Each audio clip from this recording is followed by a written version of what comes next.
दो ईश्वर में विश्वास अधम्य है। इस संसार को किसने पैदा किया, यह एक सामान्य प्रश्न है। इस दुनिया को ईश्वर ने बनाया, यह इस प्रश्न का वैसा ही सामान्य उत्तर है। ब्राह्मण योजना में इस सृष्टि रचयिता के कई नाम हैं: प्रजापति, ईश्वर, ब्रह्मा या महाब्रह्मा।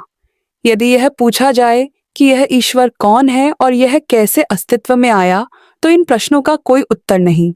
जो लोग ईश्वर में विश्वास रखते हैं वे उसे सर्वशक्तिमान, सर्वव्यापक तथा सर्व अंतर्यामी, सर्वज्ञ कहते हैं। ईश्वर में कुछ नैतिक गुण भी बताए जाते हैं। ईश्वर को शिव भला कहा जाता है, ईश्वर को न्यायी कहा जाता है और ईश्वर को दयालु कहा जाता है। प्रश्न पैदा होता है कि क्या तथागत ने ईश्वर को सृष्टिकर्ता स्वीकार किया है? उत्तर है नहीं, उन्होंने स्वीकार नहीं किया। इसके अनेक कारण हैं कि तथागत ने ईश्वर के अस्तित्व के सिद्धांत को अस्वीकार कर दिया। किसी ने कभी ईश्वर को नहीं देखा, लोग खाली उसकी चर्चा करते हैं। ईश्वर अज्ञात है, अदृश्य है। कोई यह सिद्ध नहीं कर सकता कि इस संसार को ईश्वर ने बनाया है। संसार का विकास हुआ है, निर्माण नहीं हुआ। इसलिए ईश्वर में विश्वास करने से कौन सा लाभ हो सकता है? इससे कोई लाभ नहीं। बुद्ध ने कहा, ईश्वर आश्रित धर्म कल्पनाश्रित हैं, इसलिए ईश्वर आश्रित धर्म रखने का कोई उपयोग नहीं। इससे केवल मिथ्या विश्वास उत्पन्न होता है। बुद्ध ने इस प्रश्न को यहीं और यूं ही नहीं छोड़ दिया। उन्होंने इस प्रश्न के नाना पहलुओं पर विचार किया है। जिन कारणों से भगवान बुद्ध ने ईश्वर के अस्तित्व के सिद्धांत को अस्वीकार किया वे अनेक हैं। उनका तर्क था कि ईश्वर के अस्तित्व का सिद्धांत सत्याश्रित नहीं है। भगवान बुद्ध ने वासेठ और भारद्वाज के साथ हुई अपनी बातचीत में इसे स्पष्ट कर दिया था। वासेठ और भारद्वाज में एक विवाद उठ खड़ा हुआ था कि सच्चा मार्ग कौन सा है और झूठा कौन सा। इस समय महान भिक्षु संघ को साथ लिए भगवान बुद्ध कौशल जनपद में विहार कर रहे थे। वह मनसाकत नाम के ब्राह्मण गांव में अचिरवती नदी के तट पर एक बगीचे में ठहरे। वासेठ और भारद्वाज दोनों मनसाकत नाम की बस्ती में ही रहते थे। जब उन्होंने यह सुना कि तथागत उनकी बस्ती में आए हैं तो वे उनके पास गए और दोनों ने भगवान बुद्ध से अपना अपना दृष्टिकोण निवेदन किया। भारद्वाज बोला, तरुख का दिखाया हुआ मार्ग सीधा मार्ग है। यह मुक्ति का सीधा पथ है और जो इसका अनुसरण करता है उसे वह ले जाकर सीधा ब्रह्म से मिला देता है। वासेठ बोला, हे गौतम, बहुत से ब्राह्मण बहुत से मार्ग सुझाते हैं। अध्वर्य ब्राह्मण, तैत्तिरीय ब्राह्मण, कंछोक ब्राह्मण तथा बिहुवर्गीय ब्राह्मण, वे सभी जो कोई उनके बताए पथ का अनुसरण करता है उसे ब्रह्म से मिला देते हैं।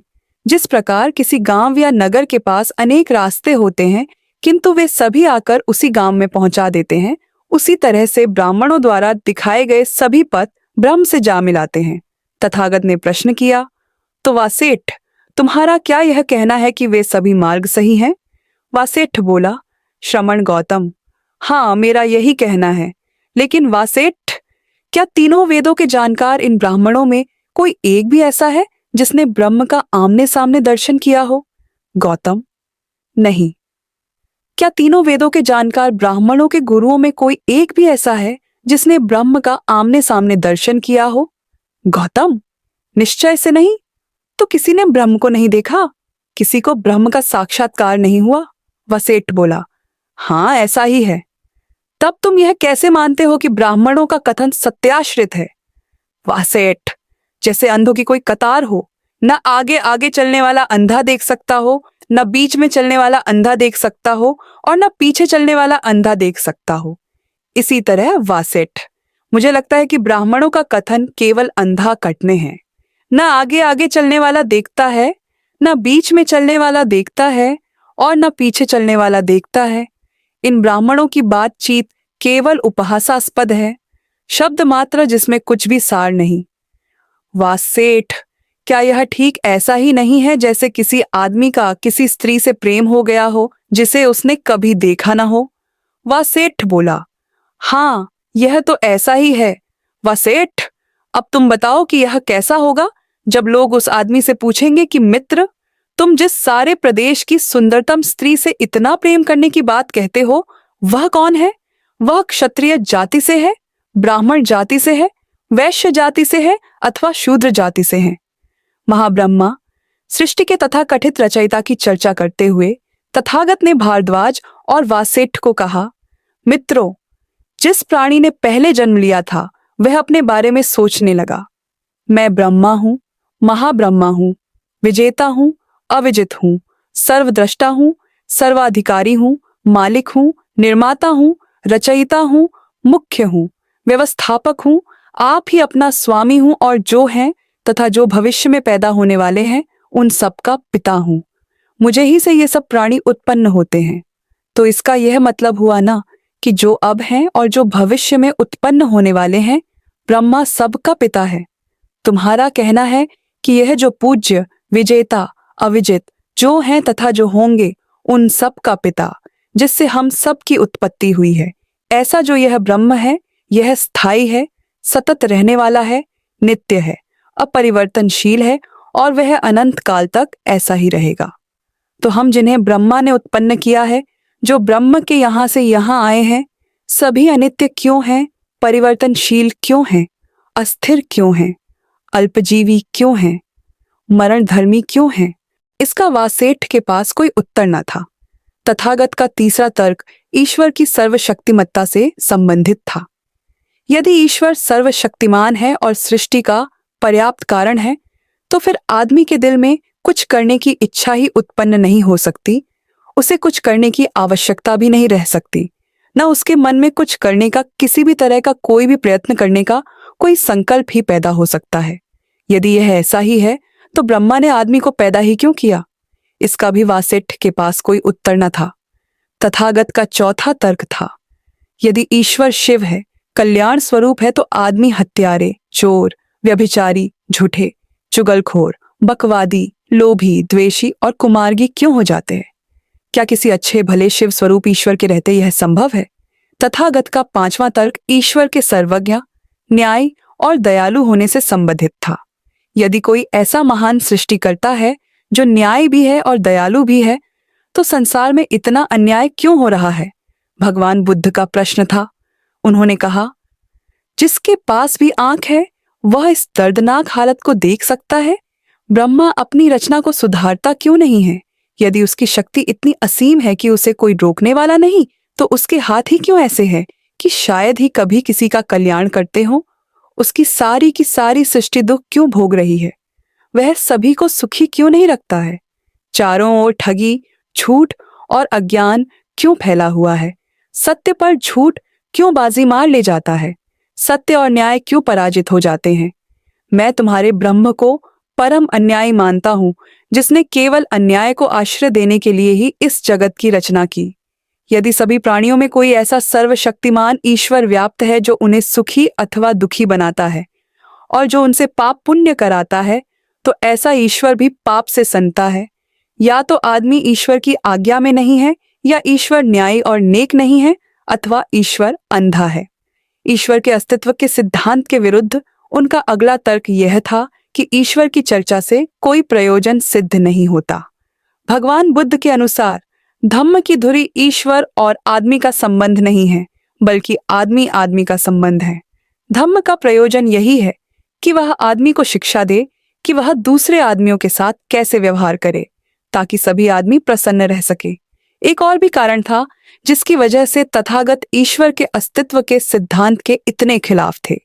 वह धार्मिक रस्मों और व्यर्थ के धार्मिक क्रियाकलाप के विरोधी थे। उनके विरोध का कारण यही था कि ये सब मिथ्या विश्वास के घर हैं और मिथ्या विश्वास सम्यक दृष्टि का शत्रु है। उस सम्यक दृष्टि का जो तथागत के आर्य अष्टांगिक मार्ग का सबसे महत्वपूर्ण पक्ष है।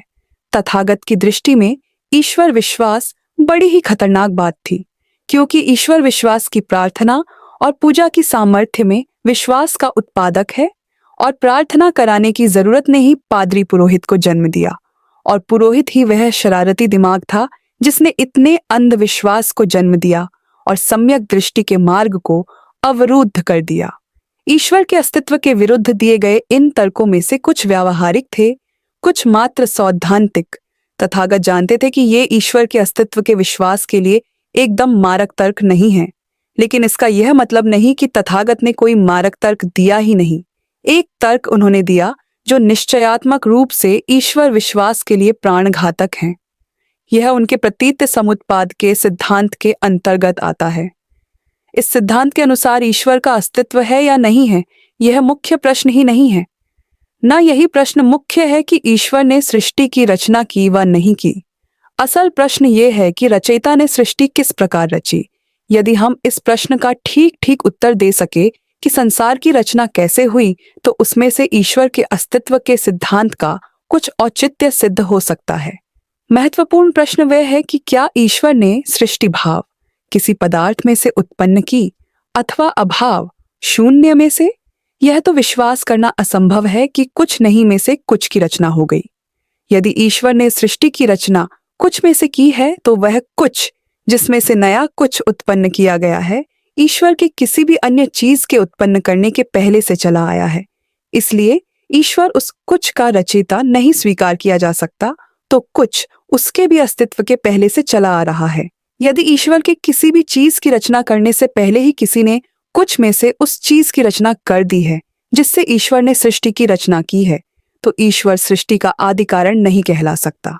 भगवान बुद्ध का यह आखिरी तर्क ऐसा था कि जो ईश्वर विश्वास के लिए सर्वथा मारक था, जिसका कुछ जवाब नहीं था। मूल स्थापना ही असत्य होने से ईश्वर की सृष्टि का रचयिता मानना अधम्म है।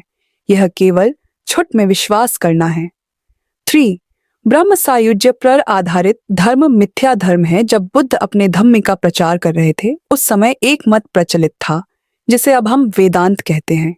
इस धर्म के सिद्धांत थोड़े से हैं और सरल हैं। इस विश्व की पृष्ठभूमि में एक सर्वव्यापक जीवन तत्व विद्यमान है जिसे हम ब्रह्म या ब्राह्मण कहते हैं। यह ब्रह्म एक वास्तविकता है। आत्मा और ब्रह्म में कोई अंतर नहीं, दोनों एक ही हैं। जीवात्मा और ब्रह्मात्मा को जो वास्तव में एक है, एक मान लेने से ही आदमी को मोक्ष लाभ हो सकता है। जीवात्मा और ब्रह्मात्मा की एकता तभी स्थापित हो सकती है जब इसका ज्ञान हो जाए कि दोनों एक है, और जीवात्मा तथा ब्रह्मात्मा की एकता का बोध प्राप्त करने के लिए संसार का त्याग आवश्यक है। यही सिद्धांत वेदांत कहलाते हैं। बुद्ध के मन में इस सिद्धांत के लिए कोई आदर न था। उनको लगता था कि इसका आधार ही मिथ्या है, इसकी कुछ उपयोगिता नहीं है और इसीलिए यह अपनाने योग्य नहीं। इसे भगवान बुद्ध ने वासेठ और भारद्वाज नामक 2 ब्राह्मण तरुणों के साथ हुई बातचीत में स्पष्ट किया है। भगवान बुद्ध का कहना था कि किसी बात को भी सत्य स्वीकार करने के लिए उसका कोई न कोई प्रमाण होना चाहिए। प्रमाण 2 तरह के होते हैं, प्रत्यक्ष और अनुमान। भगवान बुद्ध का सीधा प्रश्न था, क्या किसी को भी ब्रह्म का प्रत्यक्ष हुआ है? क्या तुमने ब्रह्म को देखा है? क्या तुमने ब्रह्म से बातचीत की है? क्या तुमने ब्रह्म को सूंघा है? वासेठ का उत्तर था, नहीं। ब्रह्म के अस्तित्व का दूसरा अनुमान प्रमाण भी असंतोषजनक है। भगवान बुद्ध का प्रश्न था, हम किस चीज के होने से ब्रह्म के होने का अनुमान लगाते हैं? इसका भी कोई उत्तर न था। कुछ लोगों का कहना है कि अदृश्य वस्तु का भी अस्तित्व हो सकता है, इसलिए वे कहते हैं कि अदृश्य होने पर भी ब्रह्म का अस्तित्व है। यह कथन तो एकदम नंगा कथन है और एक असंभव स्थापना लिए हुए हैं, लेकिन तर्क के लिए यह मान लेते हैं कि अदृश्य होने पर भी किसी वस्तु का अस्तित्व हो सकता है। लोग कहते हैं कि इसका सबसे अच्छा उदाहरण बिजली है। यह अदृश्य है, लेकिन तब भी इसका अस्तित्व है। यह तर्क पर्याप्त नहीं है। किसी अदृश्य वस्तु को किसी दूसरे दृश्य रूप में अपने आप को प्रकट करना चाहिए, तभी हम उसकी वास्तविकता स्वीकार कर सकते हैं। लेकिन यदि कोई अदृश्य वस्तु किसी भी दूसरे दृश्य रूप में अपने को प्रकट नहीं करती, तो हम उसकी वास्तविकता स्वीकार नहीं कर सकते। हम अदृश्य होने पर भी बिजली की वास्तविकता, उससे उत्पन्न होने वाले परिणामों को देखकर स्वीकार करते हैं। बिजली से प्रकाश पैदा होता है। प्रकाश के होने से ही इस अदृश्य होने पर भी बिजली की वास्तविकता को स्वीकार करते हैं। वह कौन सी दृश्य चीज है जिसे यह अदृश्य ब्रह्म उत्पन्न करता है? उत्तर है, कुछ नहीं। एक दूसरा उदाहरण दिया जा सकता है। कानून में भी यह सामान्य बात है कि किसी एक बात को, किसी एक स्थापना को मान लिया जाता है, उसे सिद्ध नहीं किया जाता। वह केवल एक कानूनी कल्पना होती है। इस तरह की कानूनी कल्पना को हम सभी स्वीकार करते हैं, लेकिन इस तरह की कानूनी कल्पना क्यों स्वीकार की जाती है? इसका कारण यह है कि कानूनी कल्पना इसलिए स्वीकार की जाती है कि उससे न्याय संगत तथा उपयोगी परिणाम निकलता है। ब्रह्म को भी एक कल्पना मान लेते हैं, किंतु इससे कौन सा उपयोगी परिणाम निकलता है? वासएठ और भारद्वाज के पास कोई उत्तर न था। इनके दिमाग में अच्छी तरह कील ठोकने के लिए उन्होंने वासेठ को संबोधित करके उससे पूछा, क्या तुमने ब्रह्म को देखा है? क्या तीनों वेदों के जानकार ब्राह्मणों में कोई एक भी ऐसा है जिसने ब्रह्म को आमने सामने देखा है? गौतम, निश्चय से नहीं। वासेठु, क्या इन तीनों वेदों के जानकार ब्राह्मणों के आचार्यों में कोई एक भी है जिसने ब्रह्म को आमने सामने देखा हो? गौतम, निश्चय से नहीं। वासेठ, क्या इन ब्राह्मणों की पहले की 7 पीढ़ियों में भी कोई एक भी ब्राह्मण है जिसने ब्रह्म को आमने सामने देखा हो? गौतम, निश्चय से नहीं। अच्छा, तो वासेठ, क्या ब्राह्मणों के पुराने ऋषियों ने कभी कहा है, हम ब्रह्म को जानते हैं, हमने ब्रह्म को देखा है, हम जानते हैं कि वह कहाँ है, किधर है? गौतम, नहीं ही। तथागत ने उन दोनों ब्राह्मण तरुणों से प्रश्न पूछना जारी रखा। तो वासेठ, अब तुम्हें कैसा लगता है? यदि ऐसा ही है तो क्या तुम्हें यह नहीं लगता कि ब्रह्म सायुज्य की ब्राह्मणों की यह सारी बातचीत ही मूर्खतापूर्ण बातचीत है? वासेठ, जैसे कोई अंधों की कतार हो, न आगे आगे चलने वाला अंधा देख सकता हो, न बीच में चलने वाला अंधा देख सकता हो, और न पीछे चलने वाला अंधा देख सकता हो, इसी तरह वासेठ हो। मुझे लगता है कि ब्राह्मणों का कथन केवल अंधा कथन है। न आगे आगे चलने वाला देखता है, न बीच में चलने वाला देखता है, और न पीछे चलने वाला देखता है। इन ब्राह्मणों की बातचीत केवल उपहासास्पद है, शब्द मात्र जिनमें कुछ भी सार नहीं। वासेठ, क्या यह ठीक ऐसा ही नहीं है जैसे किसी आदमी का किसी स्त्री से प्रेम हो गया हो जिसे उसने कभी देखा ना हो? वासेठ बोला, हाँ, यह तो ऐसा ही है। वासेठ, अब तुम बताओ कि यह कैसा होगा जब लोग उस आदमी से पूछेंगे कि मित्र, तुम सारे प्रदेश की जिस सुंदरतम स्त्री से इतना प्रेम करने की बात करते हो वह कौन है? वह क्षत्रिय जाति से है, ब्राह्मण जाति से है, वैश्य जाति से है अथवा शूद्र जाति से है? लेकिन तब उससे पूछा जाएगा, उसका उत्तर होगा नहीं। और जब लोग उससे पूछेंगे कि मित्र, तुम सारे देश की जिस सुंदरतम स्त्री से इतना प्रेम करने की बात करते हो उसका नाम क्या है, उसका गोत्र क्या है, वह लंबे कद की है, छोटे कद की है, वह मंझले कद की है, क्या वह काले रंग की है, भूरे रंग की है, वह गेहुए रंग की है, वह किसी गांव, नगर या शहर में रहती है? लेकिन जब उससे ये सब प्रश्न पूछे जाएंगे उसका एक ही उत्तर हो, नहीं। तो वासेठ, तुम्हें कैसा लगता है? क्या तुम्हें ऐसा नहीं लगता कि उस आदमी का कथन मूर्खतापूर्ण कथन है? दोनों ब्राह्मण तरुण बोले, गौतम, सचमुच यह ऐसा ही है। इसलिए ब्रह्म यथार्थ नहीं है, और यदि कोई धर्म ब्रह्माश्रित है तो वह व्यर्थ है। आत्मा में विश्वास अधम्म है। भगवान बुद्ध ने कहा कि जिस धर्म का सारा दारोमदार आत्मा पर है वह कल्पनाश्रित धर्म है।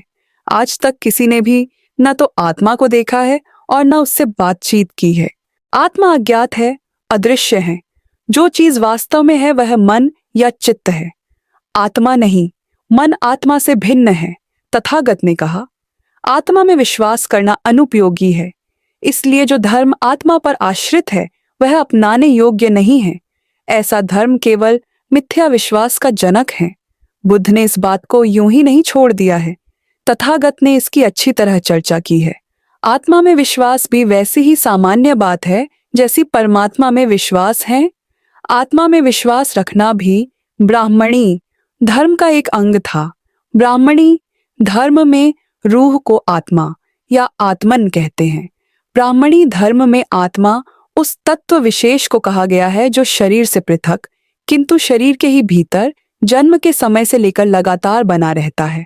आत्मा के विश्वास के साथ तत्संबंधी दूसरे विश्वास भी जुड़े हुए हैं। शरीर के साथ आत्मा का मरण नहीं होता। यह दूसरे जन्म के समय दूसरे शरीर के साथ जन्म ग्रहण करती है। शरीर आत्मा का एक और अतिरिक्त परिधान है। क्या भगवान बुद्ध आत्मा में विश्वास रखते थे? नहीं, एकदम नहीं। आत्मा के संबंध में उनका मत अनात्मवाद कहलाता है। यदि एक अशरीरी आत्मा को स्वीकार कर लिया जाए तो उसके संबंध में बहुत से प्रश्न पैदा होते हैं। आत्मा क्या है?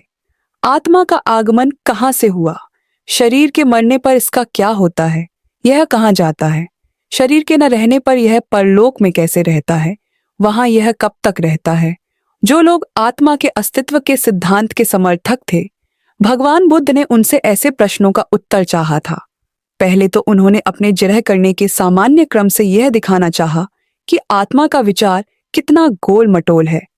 जो आत्मा के अस्तित्व में विश्वास रखते थे, उनसे भगवान बुद्ध ने जानना चाहा कि आत्मा का आकार कितना बड़ा या छोटा है, आत्मा की शक्कु कैसी है।